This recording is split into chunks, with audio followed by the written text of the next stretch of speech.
Hola a todos, soy Pamela de Boss. ¿Sabías que ya pasó un año desde la muerte de George Floyd, la cual dio paso al movimiento Black Lives Matter en todo el mundo? Muchos de ustedes nos pidieron realizar un seguimiento al respecto, para saber cómo esto afectó la vida de las personas de raza negra viviendo en Asia. Es por esto que el día de hoy decidimos hablar con un grupo de personas de color viviendo en Corea del Sur, para conocer sus experiencias personales. Próximamente realizaremos el mismo video pero en Japón, así que no olvides suscribirte y activar las notificaciones. Ahora vamos al video. What's your name? Where are you from? How long have you been living in Korea and what do you do here? My name is Bria Martyr. I am from the United States, from Ohio specifically. I've been living in Korea for about 3 years now, and I'm actually an English teacher, a native English teacher here. My name is Isis. I'm from Baltimore, Maryland, USA, 미국인. I started teaching English from 2017 and I left in 2019, but I came here on and off kind of to visit, and right now I'm just YouTubing and just taking a vacation, sort of. I'm Ruqayya. I'm Jamaican American, and I've been living in Korea for about 5 years or so. Yeah. My name is Prince John, and I'm a very awkward person, as you can tell from that introduction. I'm working on a startup to help people relocate to Korea, so businesses and expats. My name is Chedza, and I'm from England. I've been living in Seoul for coming upon 3 years now. Hello, my name is Nancy. I'm from Mexico.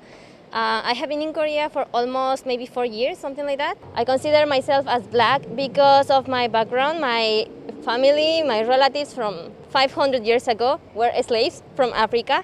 They took them to Mexico as slaves. Today we want to discover what it's like for Black people living in Korea. Okay. And so why did you come to Korea in the first place? The reason I came here was just because I had an opportunity to come.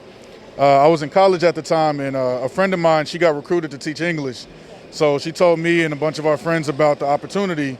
So I did some research into Korea, and I was like, it don't look like I'm gonna get blown up over there or anything like that. So I decided to come and just, enjoy the adventure. So I came to Korea in 2017 because that's when we had a new presidency, as we know, and I knew I did not want to be around for that. So I had already studied here at Yonsei University back in 2014. I had already been studying Korean since 2011, so I was already very familiar with Korea. It was a very easy choice to come back here.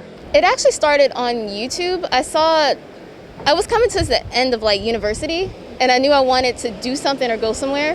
And I started to see a lot of vlogs about foreigners living in Korea and how it's safe here, it's cheap to do stuff and have fun, and I was just like, why not? Every vlog that I saw made it seem like it was this amazing, new, exciting place. I didn't really see any videos that talked about it negatively. So I kind of just figured, well, I do want to travel, and I also was a bit into K-pop, so I wanted to learn more about that too. Prior to coming to Korea, did you have any concerns about being Black in this country? And if so, why? Yes, I hear a lot about they could be racist or something like that. Also, if you watch the dramas or something like that, you can hear Koreans, they are kind of obsessed with white skin. So also the products, they have these really white or whitening products, whitening creams, whitening lotions. So I was concerned maybe they will not like me or avoid me or something like that. It was mostly about the integration, just even people seeing me because I'm a big guy. They're already very scared or thinking I'm some kind of gangster or something, but I'm just a big softie. I've got avocado tattoos. I love cute things, but already I've got to jump over that hurdle. So that was my biggest concern of how are people gonna see me. If I would feel comfortable or if I would kind of be ostracized or that kind of thing. Yeah, that was mostly my worry. So after your time here in Korea, did it turn out that your concerns were true or not? Not completely. Now that I've been here for 3 years, I feel like it's quite a safe place to be, and in general, I feel accepted and comfortable here. Have you attended any of the Black Lives Matter protests here in Korea, and how are they received? I don't attend any protests in Korea because I don't want no problems with immigration. So Yeah, so you're not gonna see me at any protests, not in Korea. I was really pleasantly surprised that they were happening here. I was like, in Korea too? Like, I was really, really shocked. I understand that in Korea there aren't a lot of black people. So to see Koreans here in a very mostly Korean society take interest was already like a good start for me. Because there's no benefit to Korean people here showing that they care and support.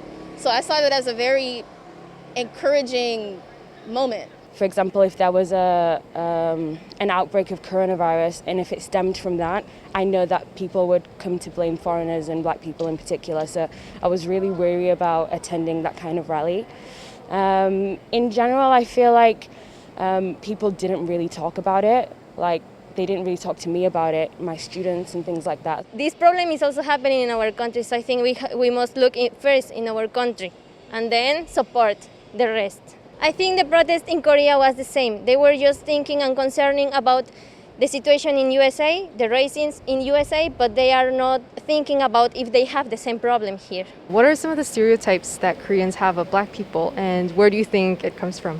I think there's good and bad stereotypes. So I would say like the positive stereotypes are like good dancer or good at music or like super like sexy or things like that, which like, I mean, thanks.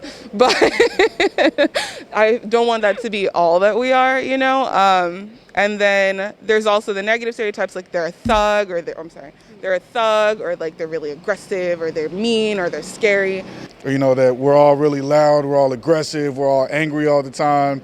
We all have guns or have used them or have sold drugs or do sell drugs or, you know, stuff like that. There's a lot of negative images that are put in the media and portrayed and that are pushed out to the entire world.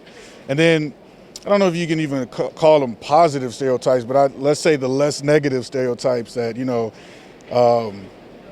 if you're black, you dress a certain way, like you dress, as they say in Korea, hip hop style, and, you know, we all like rap music and everybody can play the drums.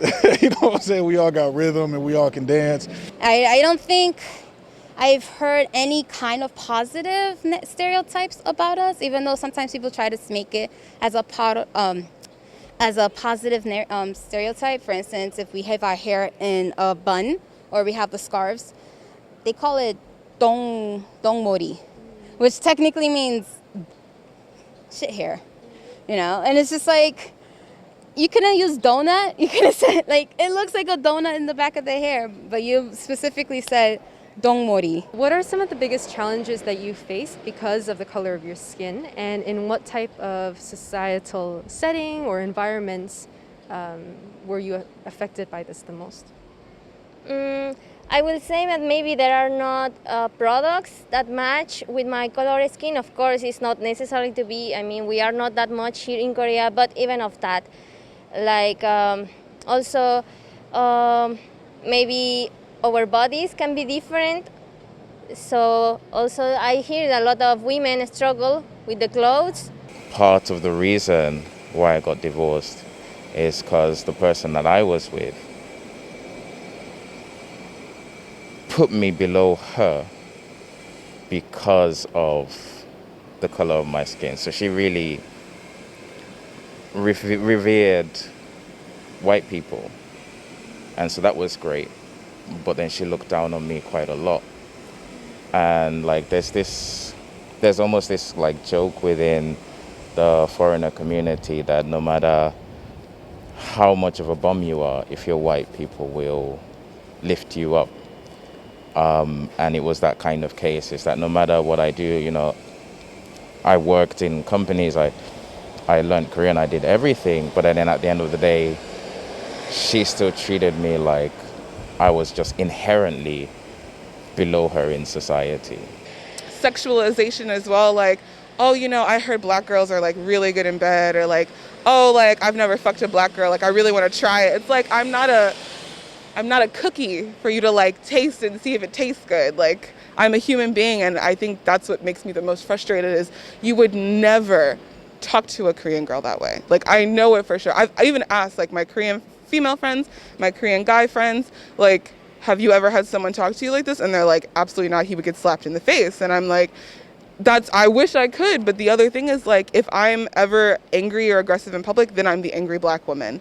So have you been discriminated in Korea based on your skin color? I've been in a line to go into a bar or into a club with my friends, and we've been the only ones who've been not allowed entry, while everybody else in the line is allowed to enter. Like, not based on like what we were wearing or anything like that. The only like difference was with our skin color. Yeah. Does this happen often in Korea? Yes. Really? Yeah. You just have like clubs that you know, like this club is not going to let me in, this club is not going to let me in because I'm black. Like the most common one, and everyone knows this, is taxi drivers. Even yesterday I was in Gwanghwamun and I tried to get a taxi, and the taxi driver literally slowed down, looked at me, kept driving, looked at me, and then drove off. Oh my God. And it's happened many times before, but like never to the extent that someone would like really slow down and give me eye contact. Like he could have crashed, but he was still just giving me eye contact to tell you, you're not getting in my car, and driving away. When I was working in a school, they would say, the parents would say they don't want a black person teaching their kids. They would rather have somebody who's white teaching their kids. And that hurt because there's no difference between me and a white person, but I guess for them it matters somehow, and it's weird because like some of the white people that would teach, they're not even native in English. They would be like Russian or something, but it was just the white is more, I don't know. I went to a hospital. I called in advance because I need to do a test, a medical test there. I called in advance to check if I was able to do the test there. They say yes, was okay. I also asked them, I'm foreigner, is everything okay? I was talking everything in Korean. I was saying all in Korean. They say, it's okay. So then I just show up there, and in the reception, the women there in the reception, they just look at me and say, just go outside, just go out. We are not allowing you. I was like, but why not? They said, the only thing they told me was, we don't allow foreigners. But I told them, but I called like 10 minutes, 15 minutes ago to ask if I was allowed to do my test here, and you say yes. And they say, no, you have to go outside. And they push me to the elevator, and then I have to go. So. Oh my God. How did you deal with that kind of situation? I remember I was really disappointed. I went to the toilet and I was just crying. We were waiting for the subway, and I don't remember where we were going. And this man, he was maybe in his mid-40s. I'm standing like this, and Aaron is standing next to me, who's my friend, and Isis is standing next to me. And he looks at me, and he looks at Aaron, and he goes, "Oh, your skin is so dark." And she's like, "Okay." And he's like, "Oh, no." Talking to me, her skin good, like Asian woman, light skin, dark skin is not good. And we're like, did he really just say, like it's normal, like this is just normal conversation? And we're like, excuse me? And he's speaking very loudly in English to us on the train in front of so many people. You can clearly see that we're like very uncomfortable with this man. I don't know if Jesus was listening to me or something, but this Korean girl stands up from the train and she's like, "Are you guys okay?" And we're like, "No, we're not okay. This guy is really rude." And she's like, "Do you know him?" And we're like, "No, we've never met him before." So she starts berating him in Korean, like, "What are you, like, I can't believe you would talk to them like this. Like, you don't know them. Why are you talking to girls on the train? You're such a pervert." Like, go ahead. And all the Koreans around are now hearing this and looking at him. So he kind of got like shamed into leaving us alone. To be honest, the racism in Korea is child's play. I can walk around here and know that no one's going to attack me because they hate me so much. Versus in the States, where you have hundreds of years of people being like, "You're less than human, I own you, I can do whatever you want, I want, you're blah, blah, blah." You know, because that's compounded and passed down through the generations, like that same type of visceral hate just isn't here in Korea because they just don't have that same experience with Black people. So, like, at least in the States, it's like, if I were to report discrimination or something, things will be done.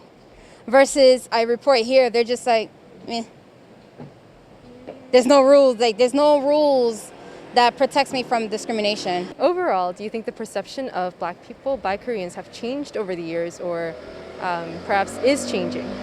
I would say, as much as I was talking a lot of ish, I would say that there has been a change. There has been people who actually stand up or say something if they see something, or if there are times where people do correct their friends, especially if they are in the surrounding. You know, there's just, I can't expect Korea to just change next day, but there is small changes. There was the situation that happened a while ago with the children doing blackface. That wasn't like a really long time ago, so I can't really say that the perception of Black people has changed that much. So speaking about the blackface issue, are you aware of Sam Ochiri? Yeah, I'm aware of him. Sam, do you mind just like briefly telling us about like him, his situation, the blackface issue? Sam was like a really popular person in Korea. He was in lots of TV programs, lots of advertisements and things like that. He came here, I believe, initially as a student, but he was fluent in Korean and became like a public figure here. He's like the most famous Black person in Korea. And if I recall correctly, last summer, there was a group of high school students who recreated a Ghanaian meme, and they were just like pallbearers, they wore blackface, and a lot of people were offended by it, and he was trying to explain to them why they shouldn't do blackface. And there was some support, but mostly a lot of hate, to the point where he took a break from social media and they were trying to cancel him and telling him to go back to Ghana and to leave Korea. You know, as far as the response to Sam, maybe if people didn't get on the social media and start calling him the N-word, or maybe if people didn't tell him to go pick some cotton, or maybe people didn't say go back to your poor country, that probably may have not made the blow so much more infuriating. You know what I mean? So this is the type of stuff I'm talking about. You know, when you do disrespectful things like that, and then the response to you being disrespectful is to be even more disrespectful. Where's the recourse? How do we become better as people? How can we encourage more positive relations when this is how we respond to our mistakes? What happened to people saying sorry? So we've talked a bit about like all these negative experiences and a little bit difficulties here in Korea that you faced as a Black person. But have there been incidents here in Korea where any incidents or experiences that were positive because you were Black? I guess one of the positive is, I guess, by some young people, especially in Hongdae, they think I'm cool. I guess that's a positive, and I'm not really that cool, but I mean, thank you. So I got some extra cool points just by existing, so that's pretty cool. I mean, yeah, overall, it's been very positive. If it was so negative, I wouldn't be here. Like, I would just reject it altogether. I have lots of friends. I have lots of people who help. In my last company, nobody treated me as different. I was treated like any other employee. It was just about the work I had to do.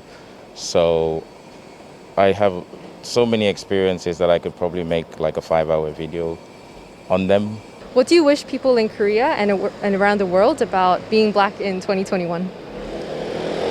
Being Black in 2021, it's like, how long is it going to take for people to stop seeing us as like dangerous and ghetto and uneducated and just like all the worst stereotypes you can think of? You put that with a Black face or darker skin. It's like, how long is this going to be? You know, like I tell people, unfortunately, racism is in every country. It's not any more in Korea than the States, for example, but there's very few places you can go in the world where we're openly accepted and people don't automatically look at you a little bit skeptical if you're a darker person. So it would be nice if in 2021 we finally got to that point where human, we're equal, let's move on. I feel like a lot of people perceive like the Black Lives Matter movement as Black Lives Better, and that's completely incorrect. We want to be met and known at face value, and whatever your opinion is after you meet us, then develop your opinion. But don't rely on the stereotypes and the things that you see in the news to alter your perspective of us, because that's not accurate. Just like stereotypes about Korean people, Chinese people, Indian people, Europeans, like, they're not correct. So I'd rather you have no perspective, meet us, and then make your opinion, rather than look at all these things you see in the media and have a negative stereotype about like what we do and who we are. Because Black is not a monolith, is I think really important. We're not all the same. There's alt Black people, there's goth Black people, there's rock Black people, there's African diaspora Black people. Like, there's so many kinds of us.